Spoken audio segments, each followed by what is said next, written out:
Welcome back to The Heat. We just heard from former Secretary of State Henry Kissinger about U.S.-China relations. Joining us now from Bangkok is Victor Gao, a Chinese international relations expert and director of the China National Association of International Studies. Victor, thanks for joining us. You've known Henry Kissinger over the years. At one point, you were the personal interpreter for the Chinese leader, Deng Xiaoping, in his meetings with Henry Kissinger. Tell us about that period and your impressions of Dr. Kissinger. I had the great honor of working as Deng Xiaoping's interpreter back in 1985 and 1987 when Dr. Henry Kissinger visited China.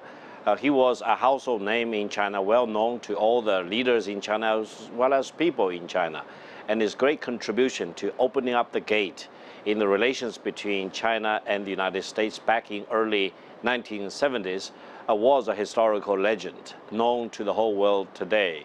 I think, according to my personal observation, Dr. Henry Kissinger is truly amazing in the sense of his overall grasp of the knowledge base of world history and his firm commitment to working for the national interest of the United States, but also his deep-rooted understanding of the world as it is, both in the United States, in Europe, where he was born, as well as in Asia, and the great power relations among the United States, the former Soviet Union, and today's Russia, and China, and EU. So this in-depth knowledge and his eagerness to promote the world development in the direction which eventually will serve better the fundamental interest of world order is beyond, most of the people living today. So in this sense, Dr. Henry Kissinger is truly a global statesman, a great scholar, but also a practitioner of geopolitics in the best sense of the word. You make a great point there when you say that he had a deep understanding of China and its history, because at one point in the interview, he does say to me that it's unfortunate that at this time, right now, that the United States is not always familiar with the history and geography of China in its dealings with the country. Do you agree? I would say China is changing very fast. Over the past 36 or 37 years, China is changing on a daily basis. Even for people like me who are based in Beijing, the great and rapid transformation is beyond my personal belief. And I have to be diligent on a daily basis to try my best to comprehend the major megatrends which take place in China. For anyone in the United States, tens of thousands of kilometers away, it will be more difficult, in the best sense of the word, to truly follow up on the daily developments in China. And I would say for many politicians in Washington, D.C., because of their commitment to many other things, because their lack of fundamental knowledge about the situation in China, historical as well as contemporary, I think Dr. Henry Kissinger is absolutely right when he says there is a lack of understanding, or in many cases, a lack of real interest in developing an in-depth understanding of the true and profound transformation of China. You say Dr. Kissinger was very well known. He was a household name, as you put it, in the 70s and 80s in China.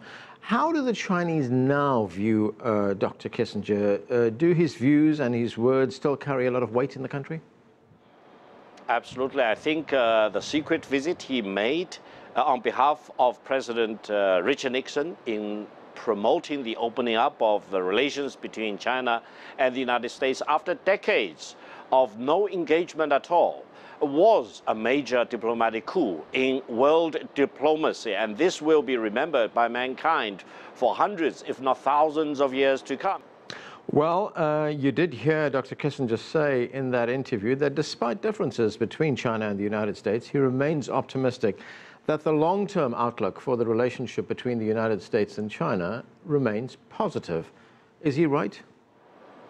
I do believe, and I truly hope Dr. Henry Kissinger is right. From my perspective, I would say there is simply no other practical scenario between China and the United States other than a better understanding of each other, improve the trust and confidence in each other, eagerness to deal with each other as partners, because China and the United States cannot afford to become opponents or adversaries or even enemies with each other.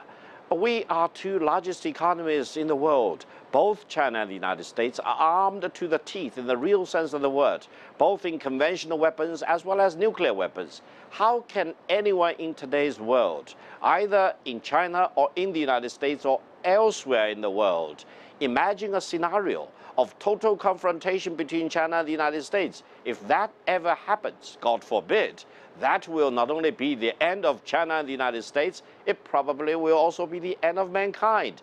We in China and the United States need to work closely to promote better understanding and better way to manage the relations, rather than becoming complacent or become too egocentric in believing that either the United States or China can prevail against the other in a total confrontation by winning the confrontation, if not by destroying both countries in this process. Therefore, I think in this philosophical sense, Dr. Henry Kissinger is right.